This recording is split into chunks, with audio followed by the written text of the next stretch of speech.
বেলা 1:18 তখন ক্লাস প্রায় শেষের দিকে কিংবা শেষ। বাচ্চারা ফিরবে বাসায়। কিছু অভিভাবক গেটের বাইরে দাঁড়িয়ে আছে, বাচ্চাদের অপেক্ষা করছে। ক্লাস শেষে বাচ্চারা বের হবে। ঠিক সেই মুহূর্তেই সবার সামনে জ্বলন্ত এক ফাইটার জেট এসে ক্রাশ করলো সেই স্কুলটিতে।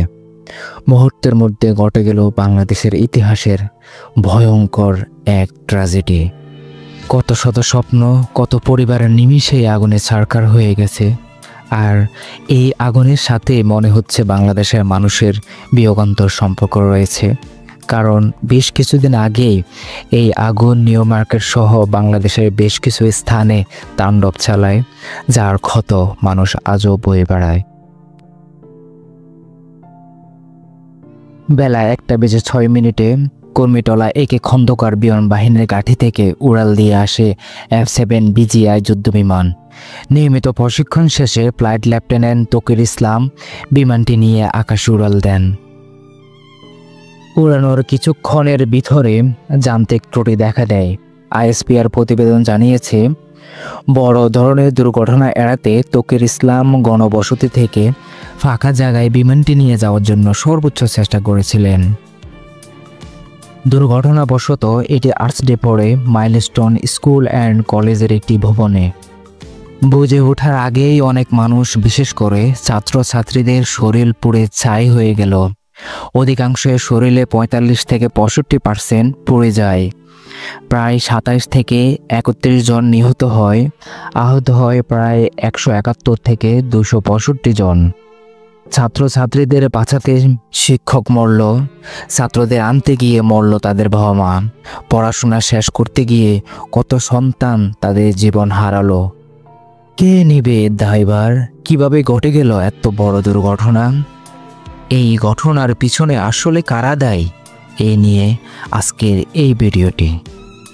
F সিরিজের ফাইটার দুর্ঘটনা এইবারই প্রথম নয়। এর আগে তিনবার F সিরিজ ফাইটার জেট এর দুর্ঘটনা ঘটে। 2008 সালে স্কোয়াড্রন লিডার মোর্শেদ, 2015 সালে ফ্লাইট লেফটেন্যান্ট তাহমিদ রহমান এবং 2018 সালে উইং কমান্ডার আরিফ আহমেদ এই প্রশিক্ষণ বিমান দুর্ঘটনায় নিহত হন। এর আগেরগুলোতে প্রাণহানির সংখ্যা বেশি না হলেও এইবারই প্রথম এতগুলো মানুষকে প্রাণ দিতে হয়েছে। তবে প্রশ্ন হচ্ছে, কেন বারবার দুর্ঘটনা ঘটছে F-16 এর বিমানগুলোতে? এর আগেও একই ধরনের কারণ, যে বিমানগুলোতে যান্ত্রিক ত্রুটি দেখা দেয়। এত বারবার যান্ত্রিক ত্রুটি দেখা দেওয়ার পরেও কেন এই বিমানটি সার্ভিসে রাখা হয়েছে? চলুন এক এক করে সবগুলো কারণ বের করি। F সিরিজের বিমান চীনের তৈরি একটি যুদ্ধ বিমান।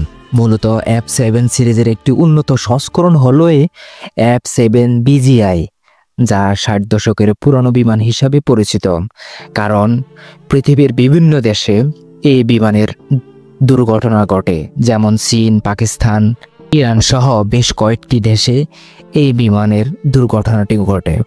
সাবেক সোভিয়েত ইউনিয়নের তৈরি MiG-21 যুদ্ধবিমানের আদলেই তৈরি করা হয় এই যুদ্ধবিমান, যা চীনের জিন্দু J-7 নামে পরিচিত।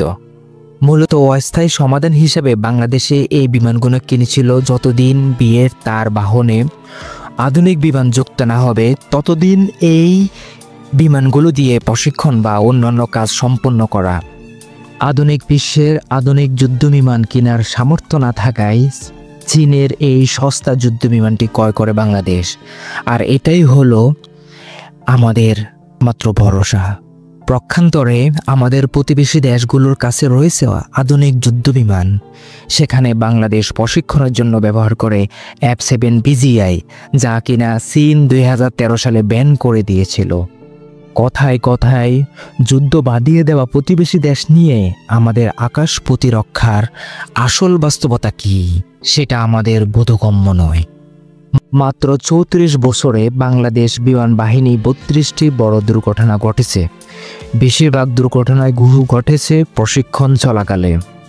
মনে হচ্ছে বিমান বাহিনীর ক্যাডারদের জীবনের কোনো মূল্য নেই।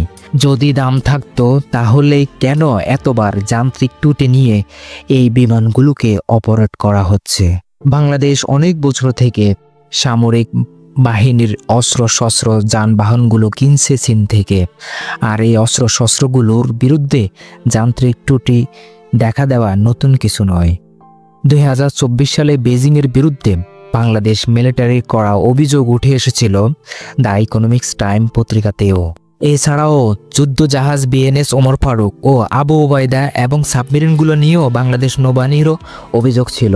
এদিকে সাম্প্রতিক যুদ্ধগুলোতে দেখা যাচ্ছে আধুনিক যুদ্ধবিমান, এয়ার ডিফেন্স ইত্যাদি আধুনিক অস্ত্রশস্ত্র সব, অথচ বাংলাদেশের আধুনিক কোনো অস্ত্রশস্ত্র নেই। বিশ্লেষণ করলে দেখা যায় আমাদের দেশের বাজেটের ক্ষুদ্র একটি অংশ থাকে প্রতিরক্ষা সামরিক বাহিনীর জন্য। যেমন 2025-26 সালের বাজেটে মিনিস্ট্রি অব ডিফেন্সের জন্য বরাদ্দ করা হয় 40,698 কোটি টাকা, যা মোট বাজেটের 5.3%। এই যে 3.3 বিলিয়ন সামরিক বাজেট করা হয়েছে, তার 11% বরাদ্দ করা আছে বিমান বাহিনীর জন্য। আর বাকি 89% বাজেট কোন খাতে খরচ করা হয়েছে? বর্তমানে বিমান বাহিনীর কাছে মোট 44টি যুদ্ধ বিমান রয়েছে। এই 44টি বিমানে রয়েছে বিভিন্ন ধরনের সমস্যা এবং এগুলো অনেক পুরনো এয়ারক্রাফট, যা বাংলাদেশের বিমান বাহিনীর চাহিদা পূরণে কখনোই সম্ভব নয়। নতুন আধুনিক বিমান কিনা তো দূরে থাকুক, এই রক্ষণাবেক্ষণে হিমশিম খাচ্ছে বাংলাদেশ বিমান বাহিনী। এসব বলতে গেলে চলে আসে বাজেটের কথা।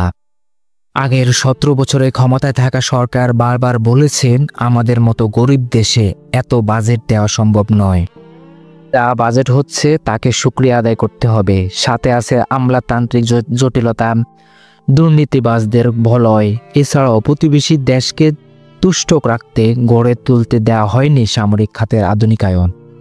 গত 17 বছরে আমাদের দেশকে ডিজিটাল করার নামে আসলে কি করা হয়েছে আসুন দেখা যাক। মুজিব ভাস্কর্য মুরাল তৈরি করতে খরচ হয়েছে 500 থেকে 1000 কোটি টাকা। প্রতিষ্ঠানগুলোতে মুজিব কর্নার তৈরি করতে খরচ হয়েছে 300 কোটি টাকার উপরে। মুজিব বর্ষ উদযাপনে ব্যয় হয়েছে 1200 কোটি টাকা। প্রধানমন্ত্রীর প্রত্যেকটি উদ্বোধন অনুষ্ঠানে ব্যয় হতো 10 থেকে 12 কোটি টাকা। সরকারের কর্মকর্তা, মন্ত্রী ও অন্যান্যদের অবাধে বিদেশ সফরে খরচ হতো 200 থেকে 250 কোটি টাকা। এ তো গেল খরচের কথা। লুটপাটের কথা বলতে গেলে মাথায় আকাশ ভেঙে পড়বে। শুধুমাত্র এক রূপপুর পারমাণবিক বিদ্যুৎ কেন্দ্রে 59,000 কোটি টাকা লুটপাটের যে অভিযোগ এসেছে, সেই টাকা দিয়েই 50 থেকে 60টি আমেরিকান F-35 কিংবা 40 থেকে 50টি ইউরোফাইটার কেনা যেত। আর 17 বছরে হাজার লক্ষ কোটি টাকার লুটপাটের হিসাব নাই ধরলাম। এর মাঝে সোশ্যাল মিডিয়া থেকে সবার মাঝে একটি প্রশ্ন, এত ঘনবসতি নগরীতে কেন প্রশিক্ষণ দেয়া হয়? এর যুক্তিটা আসলে কি? উত্তরটা হলো, কেউ বলছে প্রশিক্ষণের নির্দিষ্ট জায়গায় যাওয়ার পূর্বেই দুর্ঘটনাটি ঘটে।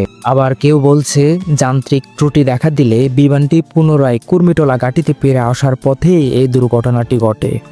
আশা করি কিছুদিন পরে আমরা এর সঠিক উত্তরটি পেয়ে যাব। তবে এটা সত্য যে এই ভয়ঙ্কর দুর্ঘটনাটি বাংলাদেশের ইতিহাসে একটি কালো অধ্যায় হয়ে থাকবে।